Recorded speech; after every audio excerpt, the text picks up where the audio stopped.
Si Madame Gazelle ay hindi lang kalmadong guro ni Peppa, isa rin siya sa pinakamisteryosong karakter sa serye. At kapag pinagsama-sama mo ang lahat ng ebidensya, mahirap na talagang makita siya bilang isang normal na karakter. Wala kasampalatandaan na si Madame Gazelle ay mas matanda, mas kakaiba, at mas sobrenatural kaysa ipinapakita ng palabas. Nagsimula ito sa Halloween-themed music video na Madame Gazelle May Castillo, kung saan nagdiwang sina Peppa at mga kaibigan ng Halloween. Sa eksinang gumisita si Peppa kay Madame Gazelle, kitang-kitang salamin sa likod. Lumabas ang refleksyon ni Peppa gaya ng inaasahan. Pero nawawala ang refleksyon ni Madame Gazelle kahit nasa harap siya ng salamin. Ang napapalala sa takot na sandaling ito ay hindi lang ang pagkawalan ng refleksyon, kundi pati ang mga reaksyon dito. Nagulat si Peppa nang mapansin niya ito. Samantalang si Madame Gazelle ay hindi man lang nagpakita ng kahit anong reaksyon. Walang pagkabigla, walang pagkalito, at walang pagtatangkang lumayo sa salamin. Humikilos siya na parang normal lang ito. Sa alamat ng vampira, kilala silang walang refleksyon, na sumasagisag sa kawalan ng kaluluwa o paglayo sa likas na mundo. Ang detaling ito ay hindi basta-basta nangyayari ng aksidente, lalo na sa isang palabas pambata kung saan lahat ay maingat na dinisenyo. Parang sinadya ito, parang tahimik na kindat sa mga manonood na alam ang ibig sabihin ng kawalan. Hindi rin ito ang tanging pagkakataon na nangyaring insidente sa salamin. Huling lumitaw ang detalyeng ito sa Halloween Pumpkin Party. Masiglang ipinakita ni Susie Sheep kay Madame Gazelle ang kanyang vampira costume at may salamin ulit sa likod. Kita ang refleksyon ni Susie pero wala si Madame Gazelle sa salamin. At binanggit pa ng tagapagsalaysay ang nawawalang refleksyon. Kakaiba, walang refleksyon si Madame Gazelle sa salamin. Hindi lang yon. Nang sinabi ni Susie na nakabampira siya, sabi ni Madame Gazelle na naalala niya ang kanyang pinagmulang bansa. Ah, isang vampira! Naalala ko tuloy ang aking pinagmulang bansa. Maraming tanong ang binubuksan ng isang linyang yon.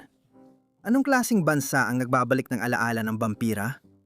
Bakit nostalgia at hindi takot ang kaugnay ng salitang yon? Malakas nitong ipinapahiwatig na ang mga vampira ay hindi lang basta kwento para sa kanya, kundi bahagi ng kanyang personal na kasaysayan. Ang bahay ni Madame Gazelle ay nagbibigay pa ng isa pang malaking ebidensya. Sa episode na bumisita sina Peppa at pamilya niya sa bahay, kakaibang pakiramdam ng gusali.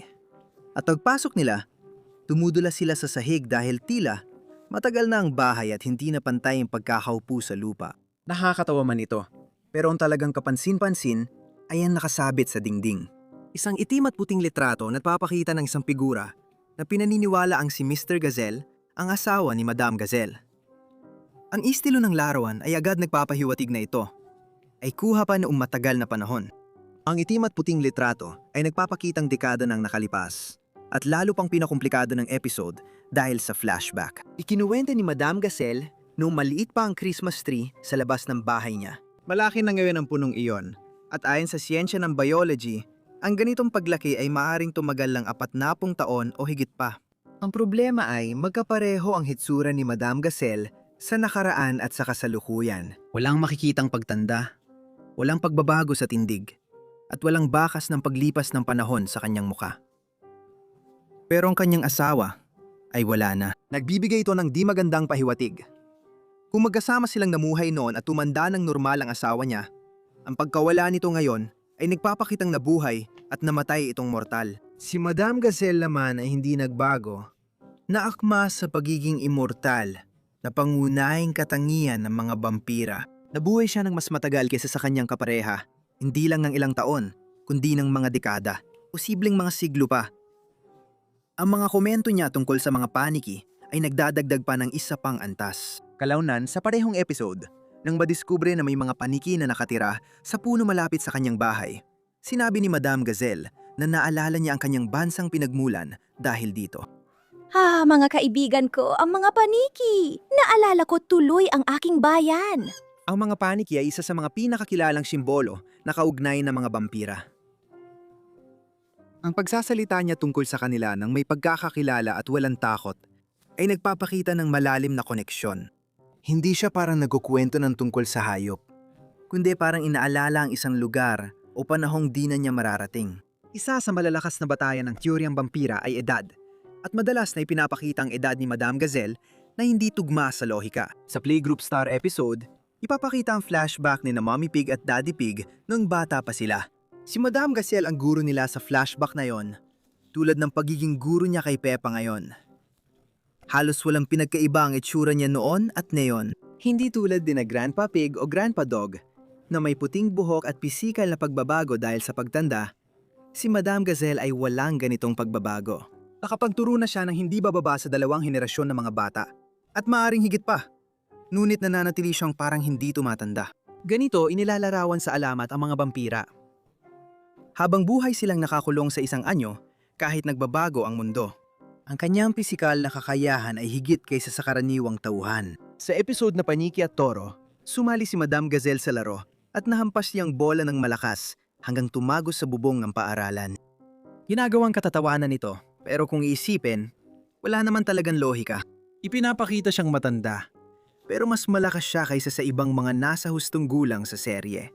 Ang sobrang lakas ay klasikong katangian ng vampira na lumalabas dito na parang basta na lang tatanggapin ng mga manonood kahit walang paliwanag o epekto. Ang episode na Araw, Dagat at Nyebe ay posibleng pinakakapani-paniwalang ebidensya. Nag-beach trip ang buong bayan pero natagpuan nilang natatakpan ng nyebe ang lahat. Lahat ng karakter ay umakto ayon sa inaasahan mo. Nanginginig sila at nagrareklamo sa lamig ng tubig. Si Mommy Pig ay umatras agad nang mahawakan ng malamig na dagat. Tumalon agad si Madam Gazelle sa tubig. Lumangoy ng relax at nagkomento kung gaano kasarap ang pakiramdam. Walang pag-aalinlangan, pagkailang, o reaksyong nagpapakitang apektado siya ng lamig ng tubig. Madalas ilarawan ang mga vampira bilang malamig ang dugo o di naaapektuhan ng temperatura. Ang panonood kay Madam Gazelle na lumalangoy sa nagyeyelong tubig na parang araw ng taginit ay nagpapatingkad at nagtatangi sa kanya sa ibang karakter sa palabas. Ang kanyang mga gawain sa gabi ay may dagdag na nakakabahala lang detalye. Sa episode na si Peppa ang inatasang mag-alaga sa guinea pig ni Madam Gazelle, nagulat sina Mommy at Daddy Pig sa mga tagubilin. Kasama sa listahan ng pagsusuklay ng mga guinea pig sa kalagitnaan ng gabi. Hindi ito inilalarawan bilang isang beses lang na gawain, kundi bilang isang regular na pangangailangan. Para sa karamihan ng tao, ang paggising sa kalagitnaan ng gabi para mag-alaga ng mga alagang hayop ay kakaiba. Pero para sa isang nilalang na gising sa gabi, ito ay ganap na normal. Ang mga vampira ay nilalang ng gabi. Aktibo habang tulog ang iba. Ang detaling ito ay nagpapahiwatig na iba ang pattern ng pagtulog ni Madam Gazelle kumpara sa iba. Meron ding kakaibang relasyon niya sa bawang.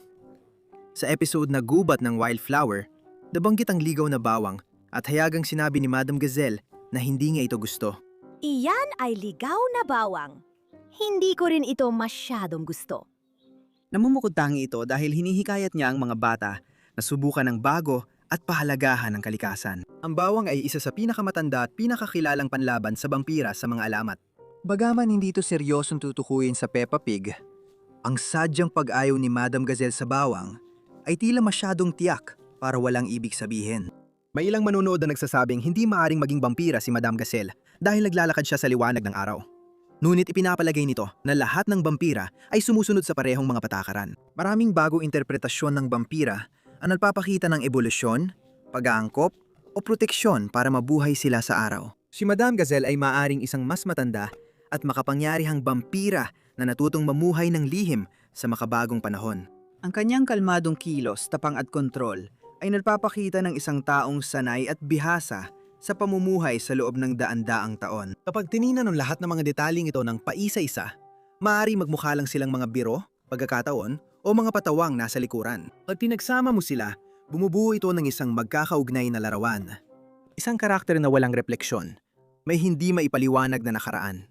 Mukhang hindi tumatanda, may kakaibang lakas, hindi tinatabla ng lamig, sanay magpuyat, umiiwas sa bawang, at may koneksyon sa mga paniki. At ang sinaon ng tinubo ang bayan, hindi ito nagkataon lang na koleksyon ng mga katangian, kundi parang textbook na profile ng vampira sa pambatang cartoon. Bituirang sinasabi ng Peppa Pig na si Madam Gazelle ay vampira. At malamang ay hindi rin ito sasabihin. Pero hindi na kailangan yon.